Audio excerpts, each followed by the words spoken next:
Hi viewers, నమస్కారం. ఈరోజు మనం జగన్నాథ రథయాత్ర, ఆలయ చరిత్ర, రథ నిర్మాణము, గుడి విశేషాల గురించి తెలుసుకుందాం. ఈ వీడియో కొంచెం లెంతిగా ఉంటుంది. సాధ్యమైనంత వరకు విషయాలు పొందుపరచడానికి ప్రయత్నించాను. వీడియోని స్కిప్ చేయకుండా చివరి వరకు చూడగలరు. ఈ వీడియో కనుక మీకు నచ్చినట్లయితే లైక్, షేర్, సబ్స్క్రైబ్ చేసి బెల్ ఐకాన్ కొట్టగలరు. ఆషాఢం అనగానే అందరికీ గుర్తుకు వచ్చేది జగన్నాథుని రథయాత్ర. ఒడిశా రాష్ట్రం బంగాళాఖాతం తీరాన ఉన్న పూరీ పట్టణంలో జరుగుతుంది. జగన్నాథుడు అంటే ప్రపంచానికి నాథుడని అర్థం. కొందరు జగన్నాథుణ్ణి విష్ణుమూర్తిగా భావిస్తారు, మరికొందరు విష్ణు అవతారమైన కృష్ణుడిగా భావిస్తారు.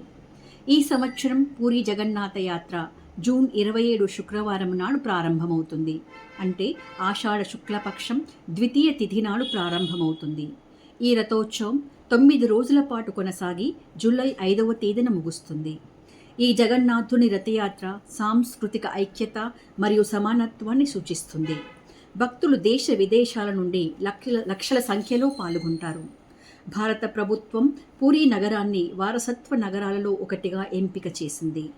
ఇప్పుడు మనం జగన్నాథ్ రథయాత్ర గురించి తెలుసుకుందాం.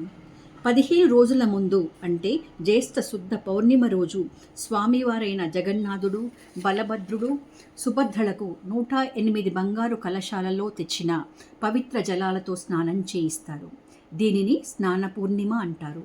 ఈ స్నాన పూర్ణిమ తర్వాత స్వామివారు అస్వస్థకు గురై జ్వరం వచ్చి అనారోగ్యానికి పాలవుతారని నమ్ముతారు. ప్రజలు ఈ సమయంలో స్వామివారిని చూడలేరు. స్వామివారు భక్తులకి దర్శనమివ్వరు. 15 రోజుల పాటు ఆలయంలో మంగళ వాయిద్యాలు మోగవు. ఈ సమయంలో స్వామివారికి రహస్యంగా ఆయుర్వేద చికిత్స చేస్తారట. అంతేకాకుండా స్వామివారికి నైవేద్యాలకు బదులు పాలు, పండ్లు మరియు తేనె మాత్రమే సమర్పిస్తారంట. తిరిగి జ్యేష్ఠ బహుళ చతుర్దశి రోజున ఆలయంలో జయగంటలు మోగుతాయి. ఈ రోజు నుంచి స్వామివారు కోలుకున్నట్లుగా రాజు గజపతి దివ్యసింగ్ దేవికి సమాచారాన్ని ఇస్తారు. అనంతరం ఆలయంలో వేడుకలు ప్రారంభమవుతాయి. ఇప్పుడు మనం పూరి జగన్నాథ ఆలయ చరిత్ర గురించి తెలుసుకుందాం. ఈ ఆలయము 1078లో కళింగ పరిపాలకుడైన అనంతవర్మ చౌడగంగాదేవ ప్రారంభించగా ఆయన మనుమడైన రాజా అనంగ భీమదేవ్ పాలనలో పూర్తయిందని భావిస్తారు. మరికొందరు ఇంద్రద్యుమ్న మహారాజు కట్టించాడని అంటారు. దీని వెనుక ఒక కథ ప్రాచుర్యంలో ఉంది. జగన్నాథుడు గిరిజనుల దేవుడని, నీలమాధవుడనే పేరుతో పూజలందుకున్నాడని స్థల పురాణం తెలుపుతుంది. అడవిలో ఓ రహస్య ప్రదేశంలో ఉన్న ఈ జగన్నాథుణ్ణి గిరిజనుల రాజైన విశ్వావసుడు పూజించేవాడంట. ఈ విషయం తెలుసుకున్న ఇంద్రద్యుమ్న మహారాజు ఆ రహస్యాన్ని కనిపెట్టడానికి విద్యాపతి అనే బ్రాహ్మణ యువకుణ్ణి అడవికి పంపుతాడంట. విశ్వావసుడి కూతురైన లలితను విద్యాపతి ప్రేమించి పెళ్లాడుతాడు. జగన్నాథ విగ్రహాన్ని చూపించమని పదే పదే ప్రాధేయపడుతున్న అల్లుడి కోరికను కాదనలేక ఆ గిరిజన రాజు అతని కళ్ళకు గంతలు కట్టి గుడి దగ్గరకు తీసుకొని వెళ్తాడు. విద్యాపతి ఆ దారి తెలుసుకునేందుకు తెలివిగా తాము వెళ్లే దారి పొడుగున ఆవాలు జారవిరుస్తాడు. కొన్నాళ్ళ తర్వాత అవి మొలకెత్తి దారి స్పష్టంగా కనిపిస్తుంది. దీంతో వెంటనే అతడు ఇంద్రద్యుమ్న మహారాజుకు కబురు పెడతాడు.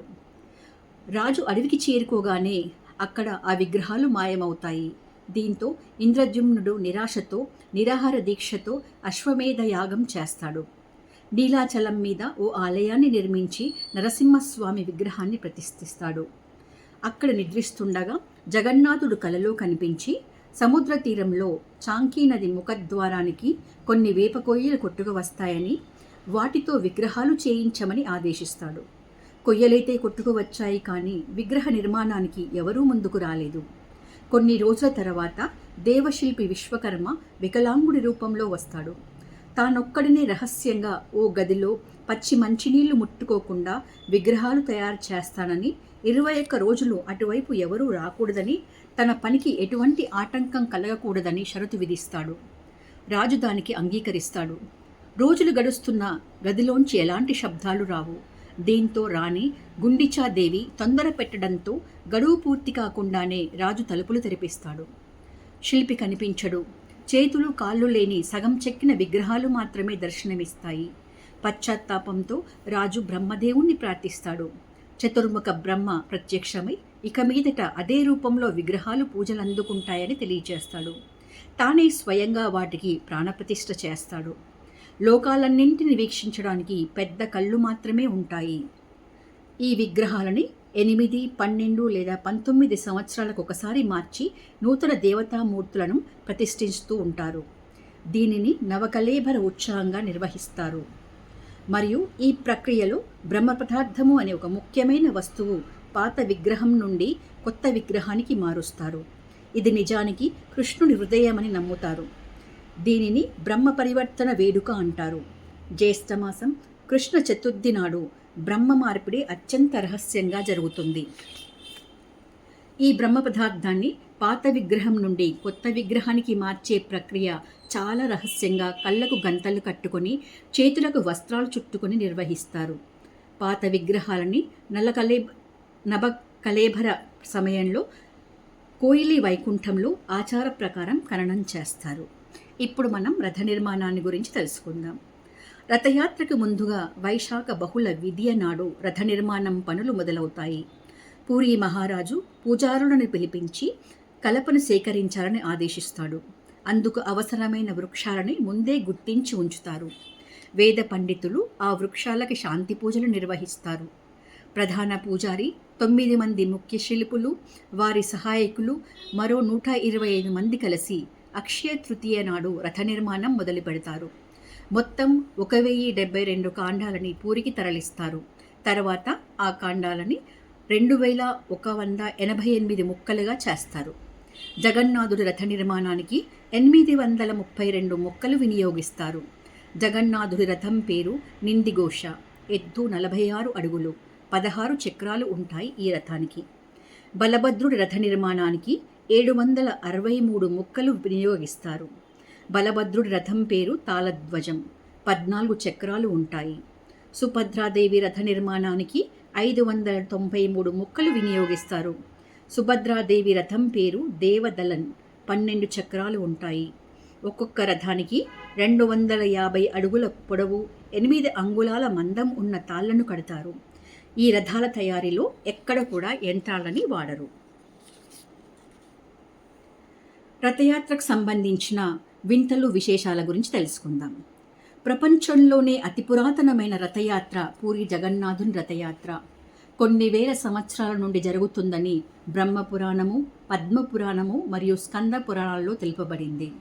ప్రపంచంలో ఏ గుడిలోనైనా ఉత్సవ విగ్రహాలను మాత్రమే ఊరేగిస్తారు. కానీ పూరిలో సాక్షాత్తు గర్భగుడిలో ఉండే దేవుళ్ళని ఊరేగిస్తారు. భక్తుల దగ్గరికి స్వయంగా భగవంతుడే విచ్చేస్తాడు. అన్ని గుళ్ళలోనూ విగ్రహాలను ఊరేగించే రథం శాశ్వతంగా ఒకటే ఉంటుంది.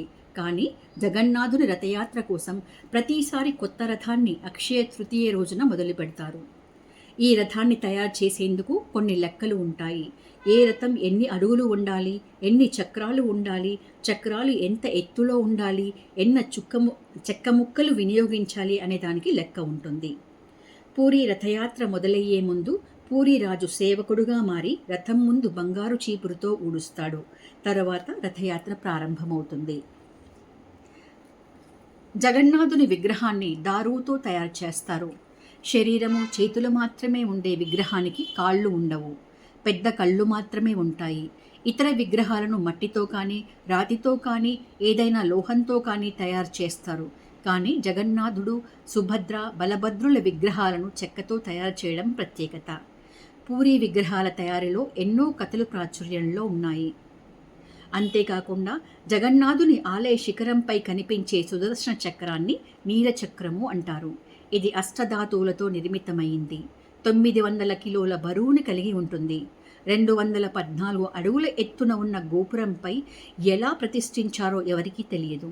చక్రం ఎత్తు 11 అడుగులు. దీని ప్రత్యేకత, ఏ దిక్కు నుండి చూసినా ఈ చక్రం మన వైపు తిరిగి ఉన్నట్లు కనబడడం ఒక ప్రత్యేకత.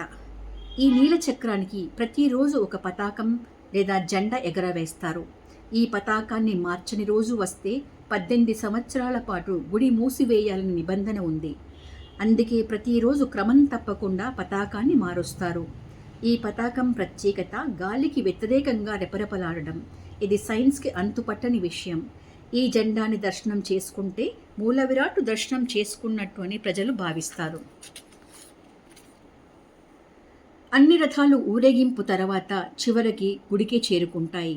కానీ జగన్నాథ రథయాత్ర అలా కాదు. జగన్నాథుడికి గుండిచ అనే పిన్నిగారు ఉన్నారు. ఆవిడ ఉండే గుడి ఆలయానికి 2 కిలోమీటర్ల దూరంలో ఉంటుంది.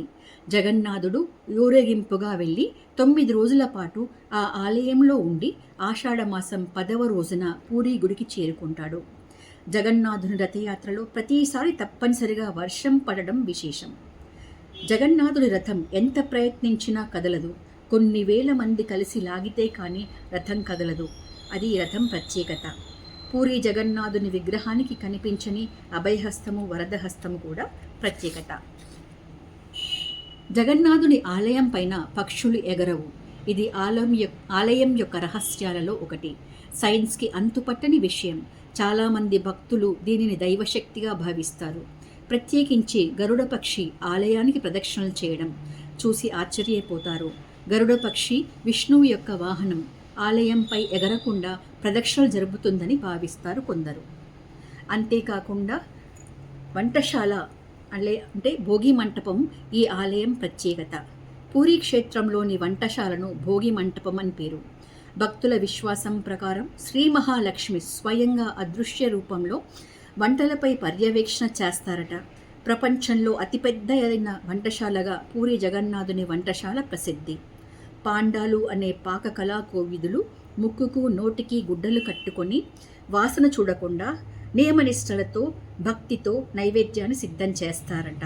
పొరపాటున మొక్కుకున్న గుడ్డ జారితే వండిన అన్ని పదార్థాలు పారేసి మళ్ళీ కొత్తగా వండుతారంట. 56 రకాల ప్రసాదాలు నివేదించడం ఈ గుడి ప్రత్యేకత. నివేదించే ఆచారానికి విశేష ప్రాచుర్యాన్ని తీసుకుని వచ్చింది జగద్గురువులైన ఆదిశంకరాచార్యులు అని చెబుతారు. 6 దఫాలుగా నైవేద్యాన్ని సమర్పించడానికి 166 రకాల పదార్థాలను తయారు చేస్తారు. ఈ ప్రసాదాన్ని మహాప్రసాదము అంటారు. ఒకప్పుడు భారతదేశంలో స్వతంత్ర రాజ్యాలు 56. అన్ని రాజ్యాలకి ఒక్కొక్క ప్రసాదం చొప్పున 56 రకాల ప్రసాదాలను నివేదించేవారంట. అన్ని రాజ్యాలు సుభిక్షంగా ఉండడానికి. అందరూ ఈ వీడియోను చూసి ఆనందించగలరని అనుకుంటూ నమస్కారం తెలియజేసుకుంటున్నాను.